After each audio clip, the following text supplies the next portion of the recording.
예, 감사합니다. 여러분, 이제 성탄절이 며칠 앞으로 다가왔는데요. 저는 계산을 해보니까 25번의 성탄절을 한국에서 보내고 이번에 다시 25번째 성탄절을 맞이하고 있는 것 같습니다. 머릿속으로 나이 계산하지 마십시오. 예. 성탄절 하면 여러분 어떤 생각이 나십니까? 저는 성탄절 하면 한국에 좀 오래됐습니다만 한국에 이렇게 길거리에 눈도 좀 내리고 이렇게 저희 때는 예전에 이렇게 테이프 카세트 테이프를 파는 사람들이 리어커에 이렇게 길가에 이렇게 쭉 서가지고 성탄절이 되면 그 성탄 그 캐롤들을 성탄 노래들을 이렇게 쫙 틀어놓습니다. 그죠? 그럼 거기에 이제 제 아내랑 제가 데이트한다고 이렇게 지나가는 그게 성탄절 하면 제일 이렇게 인상 깊게 남는데요. 아마 사람마다 좀 다를 것 같습니다. 이 뉴질랜드에 오니까 일단 날씨부터 달라서 그런지 몰라도 성탄 분위기가 사실 거의 안 납니다. 거의 안 나고요. 포리로아는요, 성탄절의 성자도 분위기가 안 납니다. 계속 험악한 분위기 막 이래가지고 이게 성탄절인가? 이런 크리스마스인가? 하는 그런 느낌. 별로 이렇게 집에 장식한 집도 그렇게 없고 좀 그렇더라고요. 그런데 며칠 전에 제가 쇼핑몰을 갔는데, 포리로아에 있는 쇼핑몰을 갔는데 거기 가니까 이 추리도 있고 그다음에 산타 할아버지도 한 사람 복장하고 사진 찍는 거 돈 받는 거지만 이렇게 하고 있고 막 그러더라고요. 그걸 보니까 이게 성탄절이 오기는 왔구나 하는 느낌이 아주 조금 듭니다. 그죠?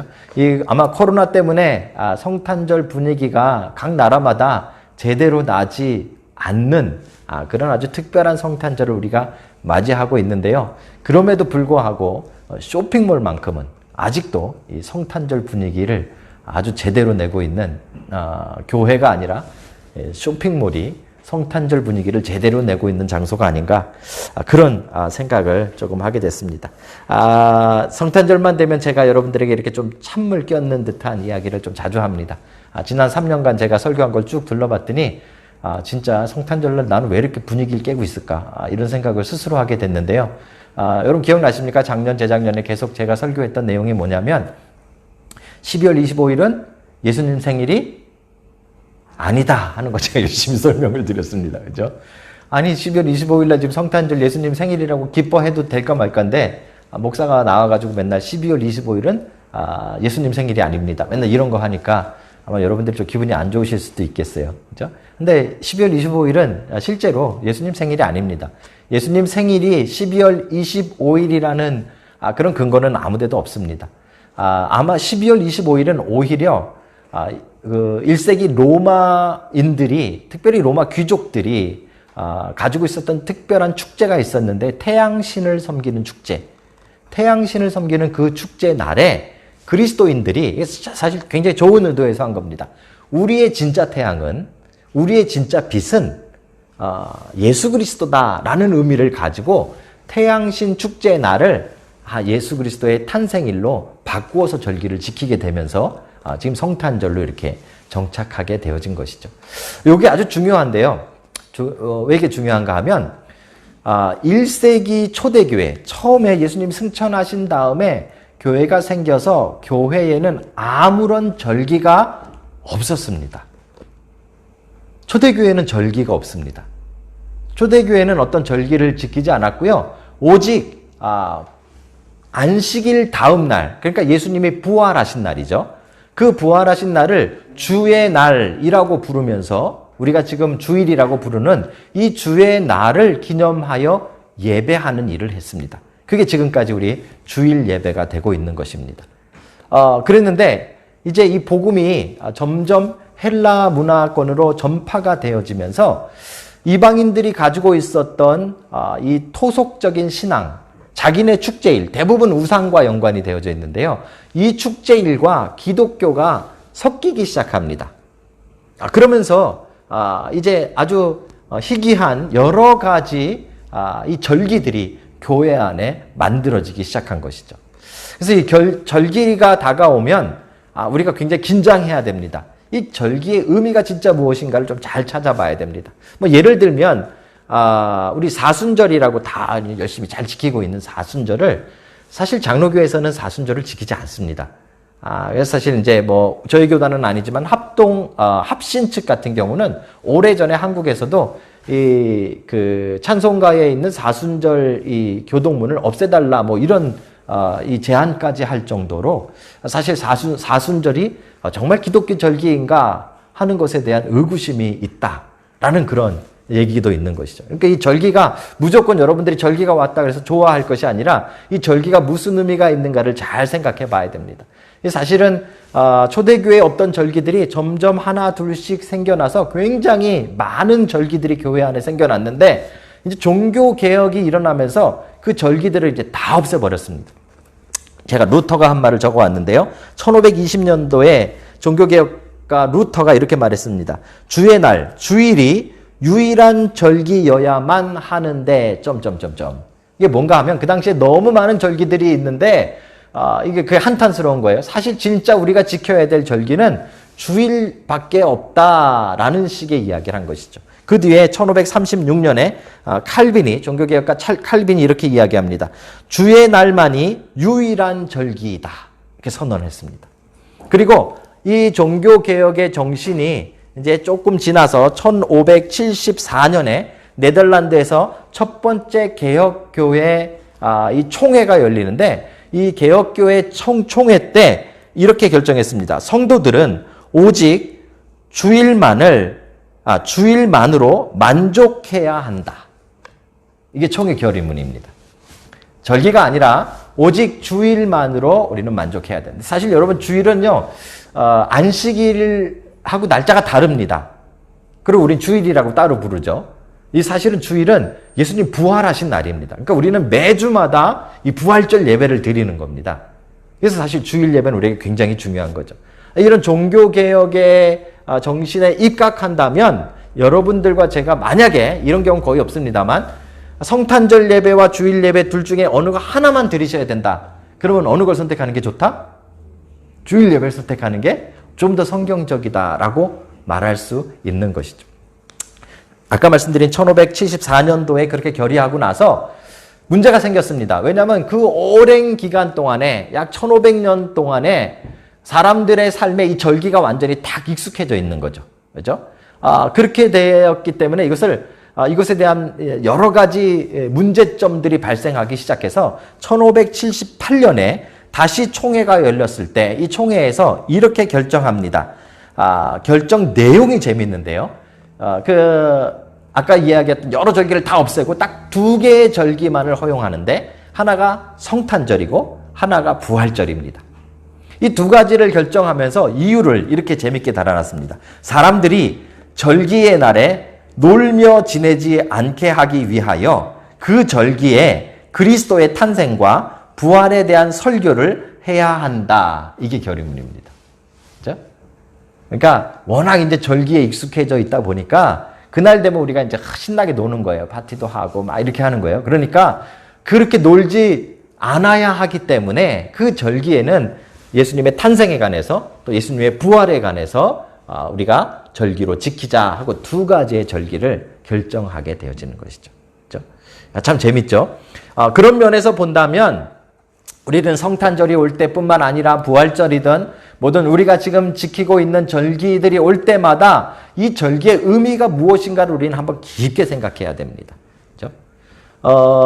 절기를 지키지 말자 하는 이야기가 아닙니다. 여러분 절기가 나름대로의 의미들이 굉장히 있습니다. 특별히 이제 오늘 우리가 성탄절에 관해서 이야기를 할 텐데 성탄절이 뭐 25일 날이 예수님 생일이 아닐지라도 우리가 25일 날 예수님의 생일로 여기고 예수 그리스도께서 이 땅에 아기의 모습으로 오신 것을 축하하며 기뻐하며 예배하며 경배하는 이 특별한 의미가 우리에게 아주 중요하다는 겁니다. 그렇죠? 그래서 이 성탄절을 어떻게 준비할 것인가, 이 성탄절의 의미는 나에게 어떤 것인가를 말씀을 통해서 제대로 정리하고 그 성탄절을 지켜가는 여러분들이 되시길 주의 이름으로 축복합니다.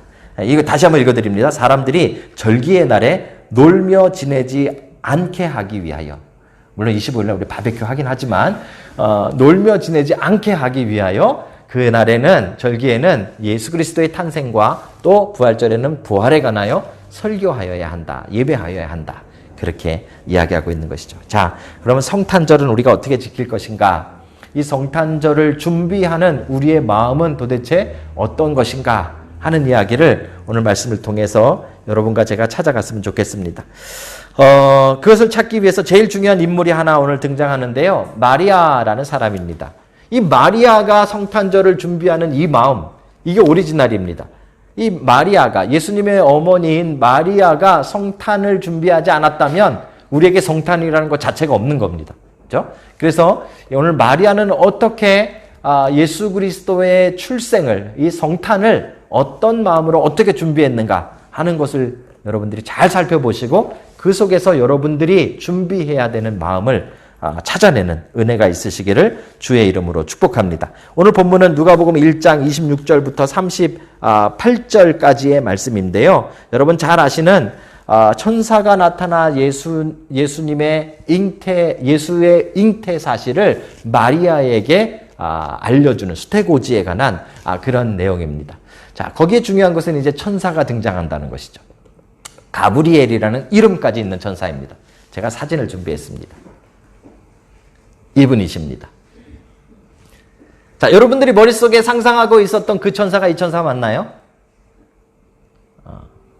여기 이제 두 가지의 문제점을 제가 이야기하게 될 텐데요. 가브리엘은 하나님의 말씀을 대언하고 전달하는 메신저 역할을 하는 천사장입니다. 그리고 이 가브리엘을 보통 그릴 때는 이렇게 그리는데 손에 백합을 들고 있게 그립니다. 그래서 가브리엘의 별명은 백합천사 또는 백합 소녀라고 부르기도 합니다. 자, 그런데 오늘 본문을 한번 잘 보시면 지금 보시면 여자 같습니까? 남자 같습니까? 예, 여자 같이 그렸잖아요. 여러분 대부분 여러분도 지금 그러시잖아요. 옆에 여자분 계시면 천사 같아요. 이러면 기분 좋아하시잖아요. 근데 남자분을 보시면서 천사 같으신 분 이렇게 말하면 별로 그렇게 많이 안 좋아하세요. 그죠? 왜냐하면 천사를 여자라고 우리가 생각하고 있기 때문에. 근데 우리가 중요한 걸 하나 아셔야 되는데 제가 여러 번 설명했는데요. 성경에 천사들이 등장하는 장면들이 굉장히 많이 있습니다. 그러니까 실존하는 존재들입니다. 그런데 천사들은 사실 특별한 성별, 남성, 여성이 존재하고 있지는 않습니다.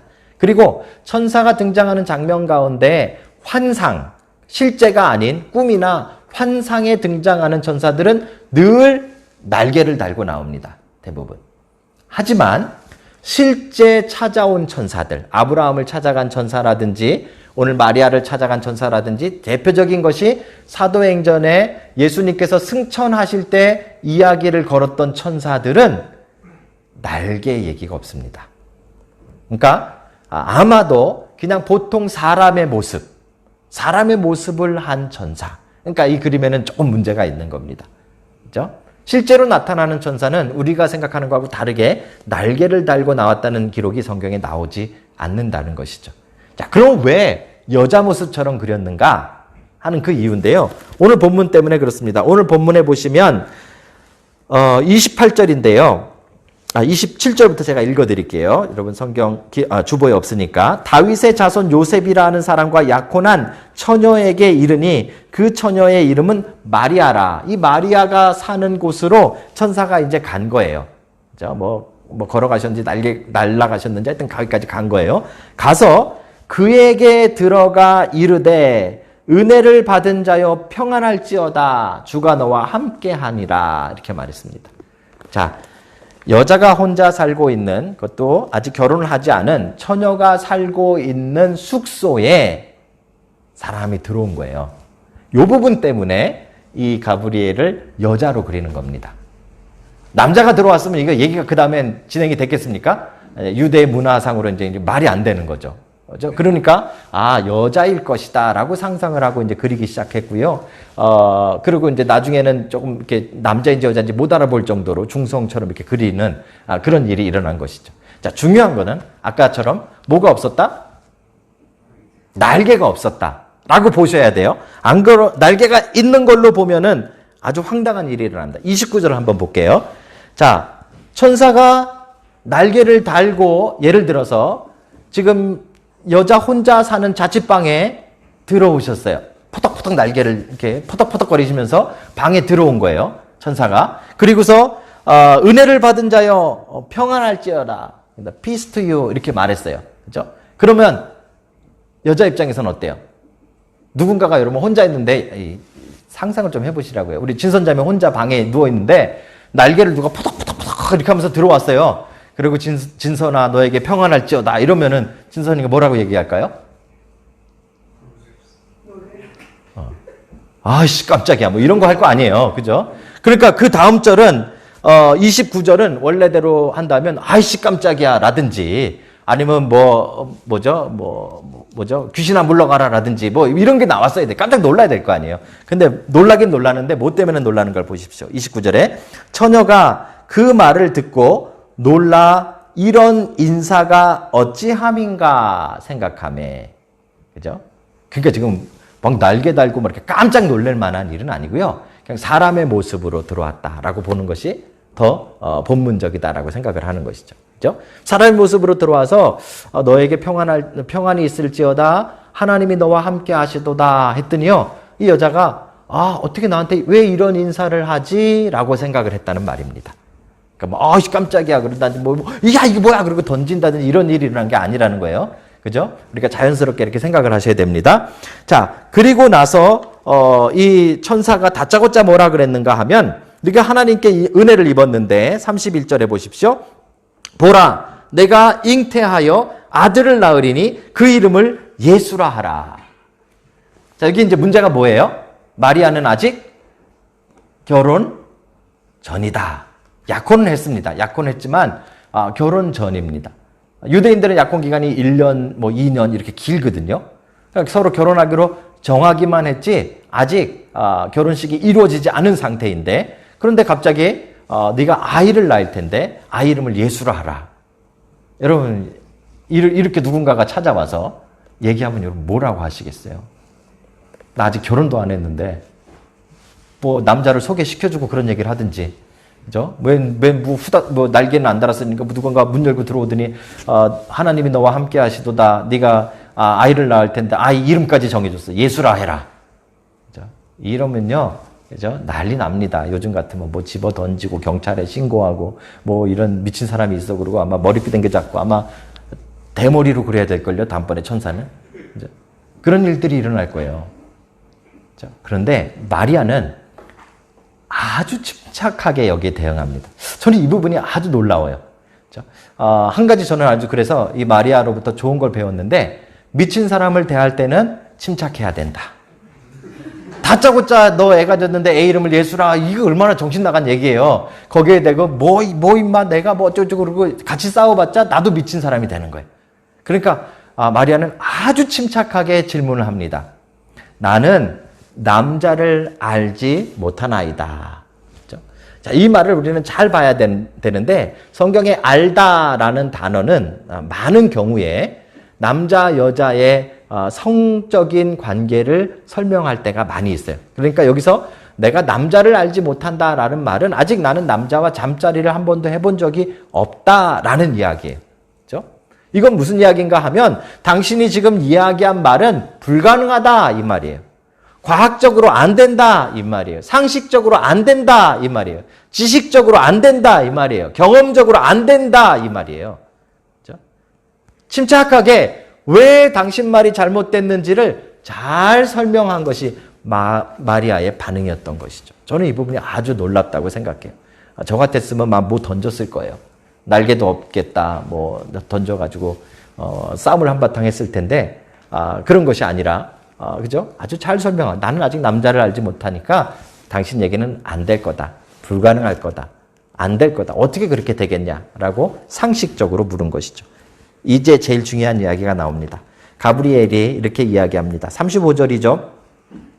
천사가 대답하여 이르되 성령이 내게 임하시고 지극히 높으신 이의 능력이 너를 덮으시리니 이러므로 네가 말한 건 맞는데 상식적으로는 안 되는데 과학적으로는 안 되는데 지식적으로는 안 되는 일인데 만약에 성령님이 내게 임하시고 하나님의 능력이 너를 덮으시면 된다 이 말이에요. 된다 이 말이에요. 그죠? 가끔은 하나님께서 우리에게 무엇인가를 일하시려고 할 때 그 일을 방해하는 것이 우리의 지식입니다. 가끔은 하나님께서 우리의 인생을 인도해 가시려고 할 때 그것을 방해하는 것은 외부에 있는 것이 아니라 여러분과 제가 가지고 있는 경험입니다.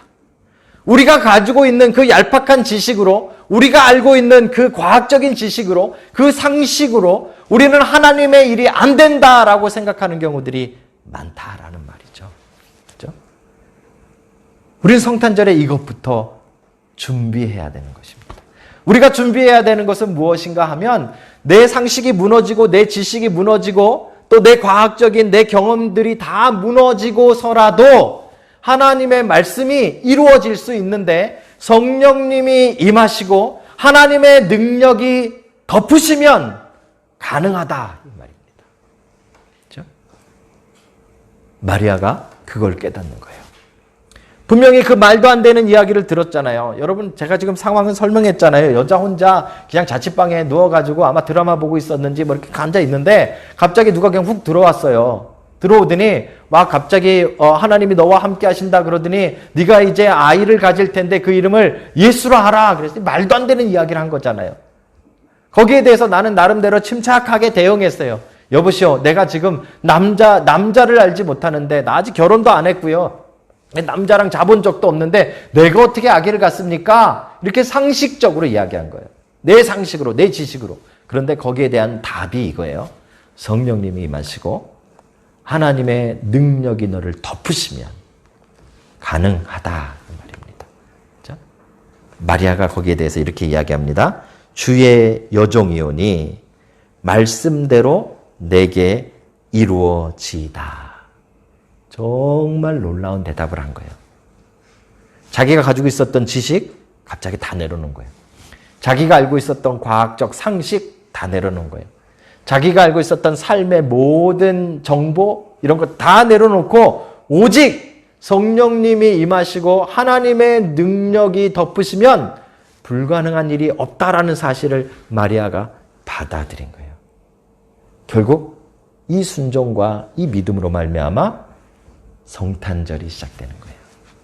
사랑하는 성도 여러분, 성탄절의 의미는 바로 가능함입니다. 성탄절의 의미는 기적입니다. 여러분 인생에 그게 비자의 문제든 건강의 문제든 아니면 경제의 문제든 여러분의 진로의 문제든 자녀의 문제든 우리는 우리가 가지고 있는 지식과 우리가 가지고 있는 상식을 가지고 항상 이것은 되고 이건 안 되고 이 길이 좋고 저 길이 나쁘고 이것저것 판단하다가 볼일 다 보게 되어지는 거죠. 그렇죠? 그런데 성탄절을 맞을 때 우리의 마음은 바로 이거여야 됩니다. 만약에 지금 내가 가지고 있는 문제가 비자 문제든 뭔 문제든지 간에 내가 이것 때문에 꼼짝달싹 할 수 없지만 만약에 성령님이 내게 임하시고 하나님의 능력이 덮으시면 가능하다라는 걸 믿는 것입니다. 이 믿음의 순합함이 있을 때 이제 드디어 마리아의 몸속에 예수 그리스도께서 잉태하게 되어지는 것입니다.